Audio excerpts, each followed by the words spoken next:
जय श्री राधे। करवा चौथ व्रत रखने वाली सभी बहनों को हार्दिक शुभकामनाएं। हिंदू धर्म में करवा चौथ का विशेष महत्व माना गया है। शास्त्रों के अनुसार करवा चौथ का व्रत हर वर्ष के कार्तिक मास के कृष्ण पक्ष की चतुर्थी तिथि को रखा जाता है। इस दिन सभी सुहागिन महिलाएं अपने पति की लंबी उम्र के लिए ये व्रत को करती हैं। वहीं बात की जाए, इस व्रत को कुंवारी कन्याएं भी रखती हैं अपने अच्छे वर की प्राप्ति के लिए।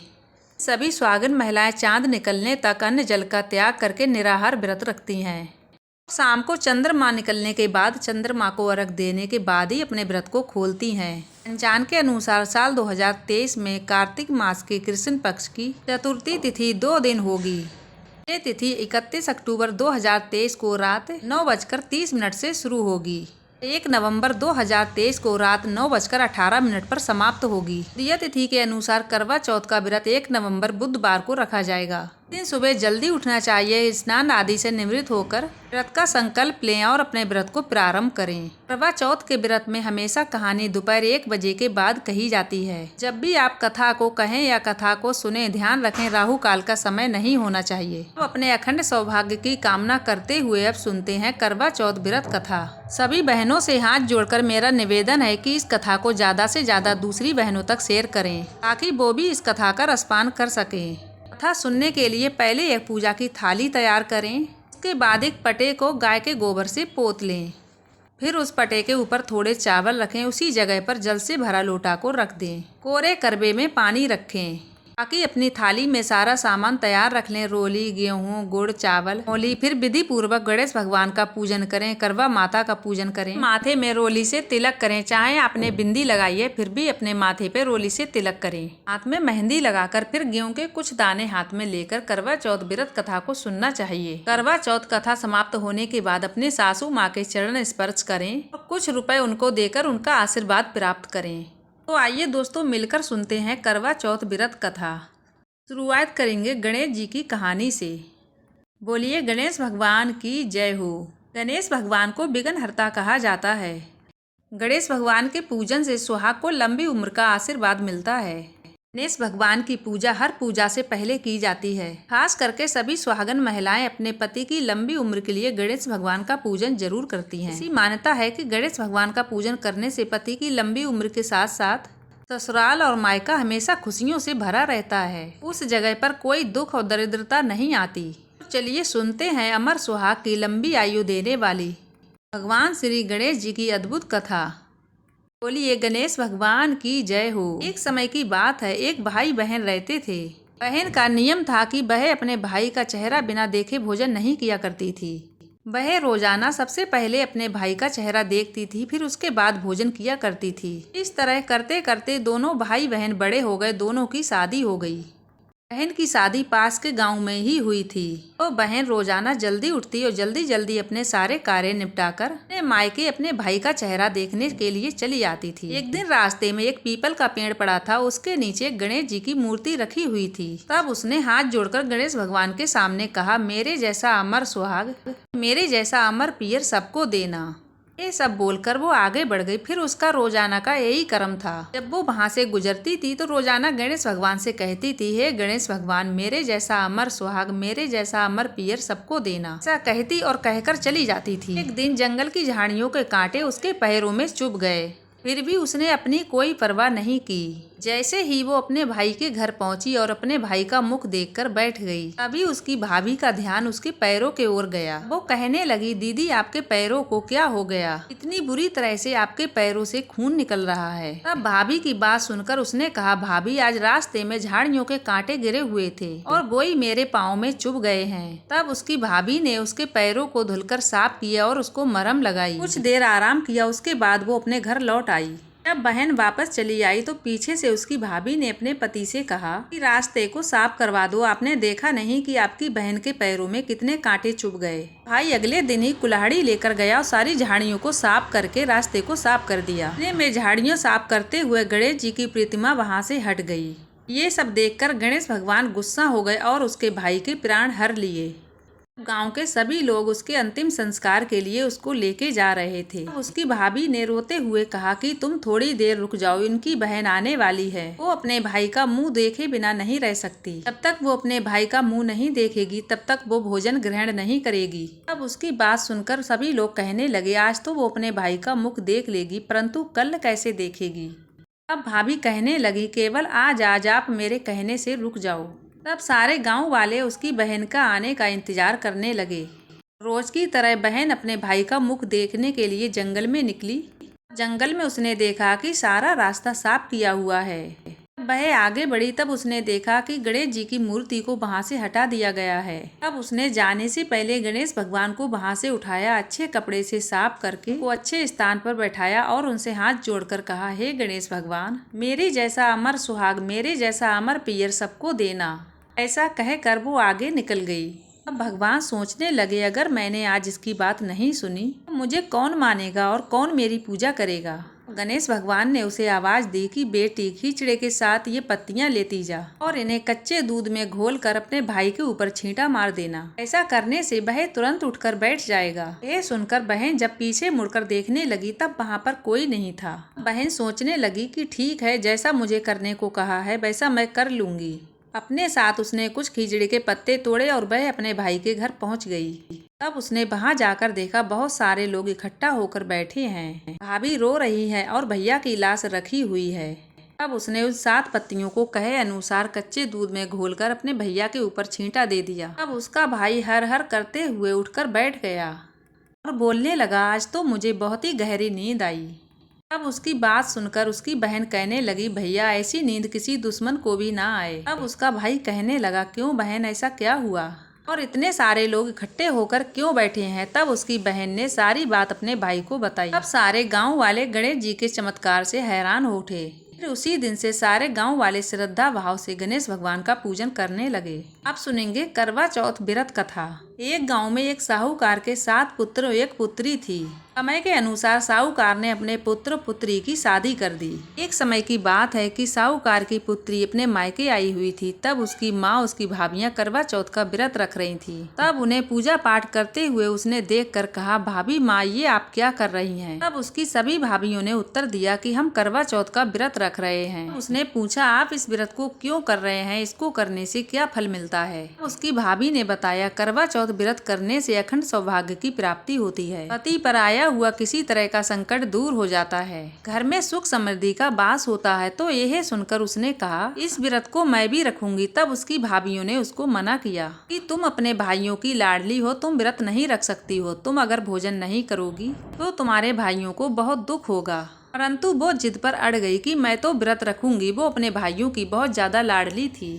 जब भी अपने मायके आती तब उसके भाई उसे पहले भोजन करवाते, तब खुद भोजन करते थे। तब उस दिन उसने भी करवा चौथ का व्रत रख लिया। सारा दिन निराहार भूखी प्यासी रही। शाम को उसके भाई जब वापस घर आए तब उन्हें अपनी बहन उदासी दिखाई दी। तब उन्होंने पूछा कि आज हमारी बहन उदास कैसे है। तब उसकी भाभियों ने बताया, आज हमारी ननद वाइसा ने करवा चौथ का व्रत रखा है। तब उसके भाई तो ये सुनकर बहुत ही दुखी हुए। उसकी भाभियों से कहने लगे, ये सब आपने किया है, हमारी बहन को पूरे दिन भूखा प्यासा रखा है। चलो व्रत तो हो गया, अब ऐसा करो व्रत का पारण कर लो, फिर हम भी भोजन करेंगे। तब वो बोली, भैया मैं अभी भोजन नहीं करूंगी, चंद्रमा उदय होने के बाद में भोजन करूंगी। तब इस तरह सुन के उसके भाई तो बहुत ही दुखी हो गए। सोचने लगे, हमारी प्यारी बहन बिना पानी बिना भोजन के सारे दिन रही है, इतनी परेशान रही होगी। तब सारे भाई आपस में मिलकर राय करने लगे कि हमें कुछ न कुछ तो करना होगा। तब ऐसा सोचते हुए 2 भाई घर से बाहर चले गए और बाहर जाकर एक झाड़ी के पीछे आग जलाई और उसके आगे चलनी खड़ी कर दी।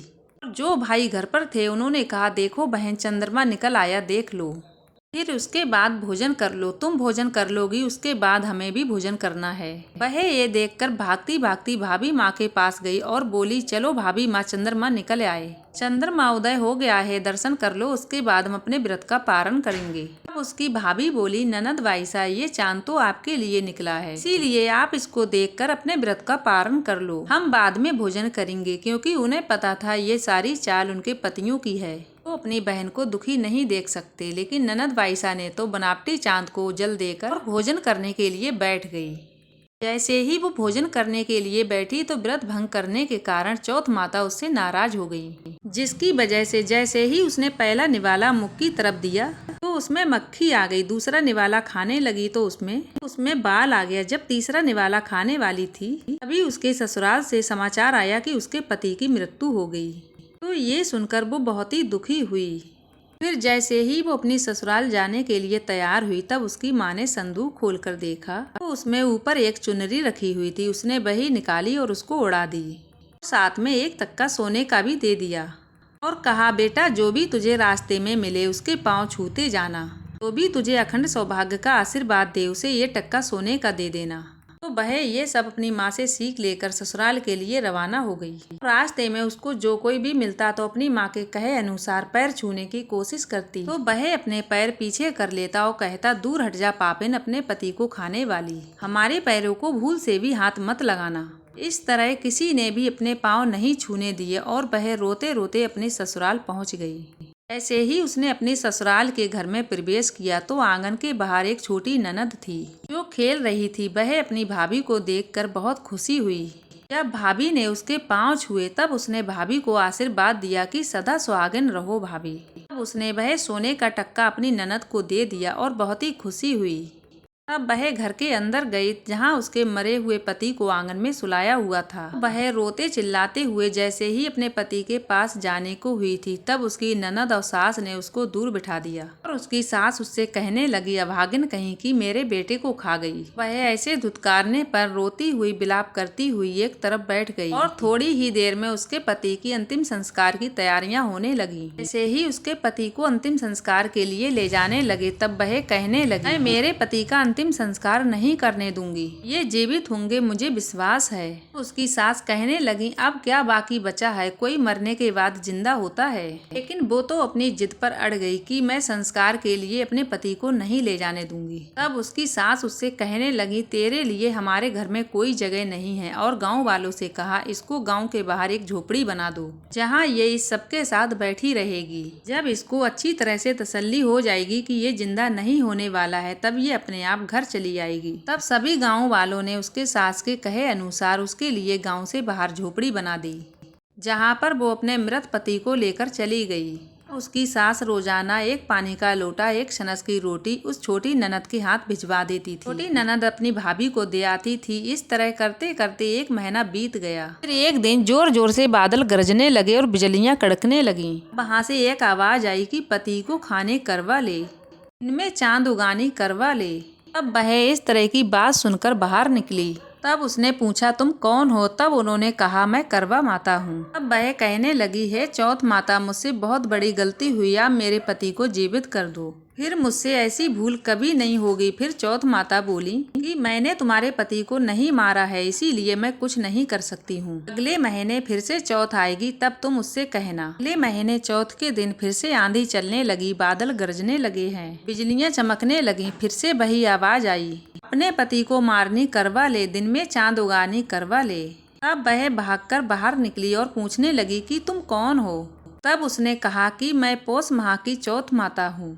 तो वह विलाप करने लगी और रोने लगी कि माता मुझसे गलती हो गई, मुझे क्षमा करो, मेरे पति को जीवित कर दो। अब वो बोली, मुझसे बड़ी चौथ माघ महीने में आएगी, वह तेरे पति को जीवित कर सकती है। ऐसा कहकर पौष माह की चौथ माता चली गई। ऐसा सुनकर वो अगले महीने का इंतजार करने लगी। जैसे ही माघ माह की चौथ आई वैसे ही फिर से उसी तरह आंधी चलने लगी, बिजलियां कड़कने लगी। फिर से वही आवाज आई कि चौथ माता कहने लगी, पति को मारनी करवा ले, दिन में चांद उगानी करवा ले। तब वह भागकर बाहर निकली और चौथ माता के पैर पकड़ लिए और बुरी तरह से करुण विलाप करके रोने लगी।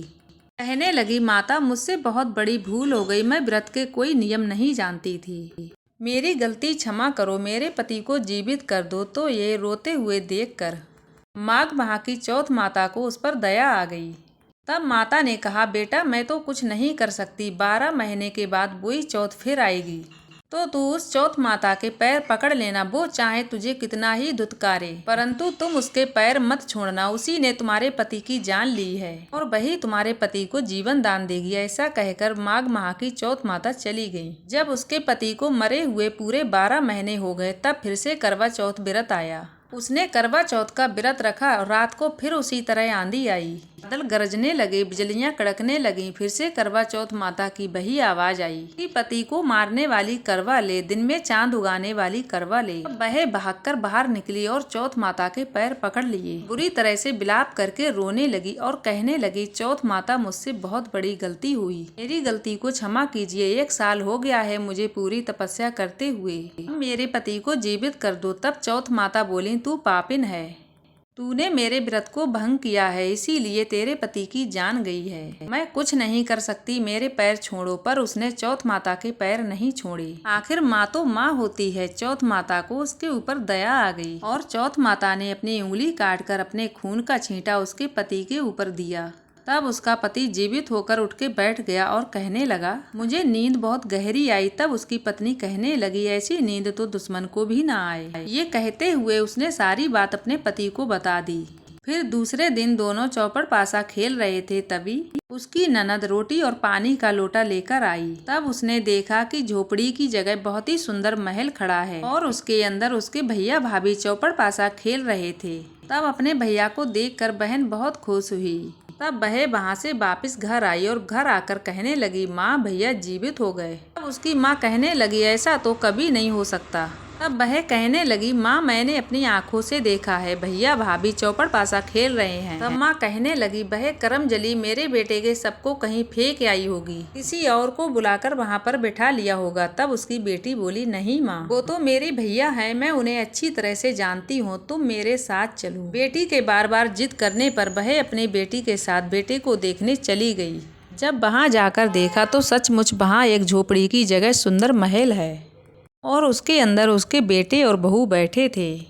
जैसे ही उसने अपने बेटे को देखा तब वह दौड़कर वहाँ पर गई और उसने अपने बेटे को गले से लगा लिया और कहने लगी, ये सब कैसे हुआ। तब उसकी बहू बोली, माँ ये सब करवा चौथ व्रत की वजह से हुआ है।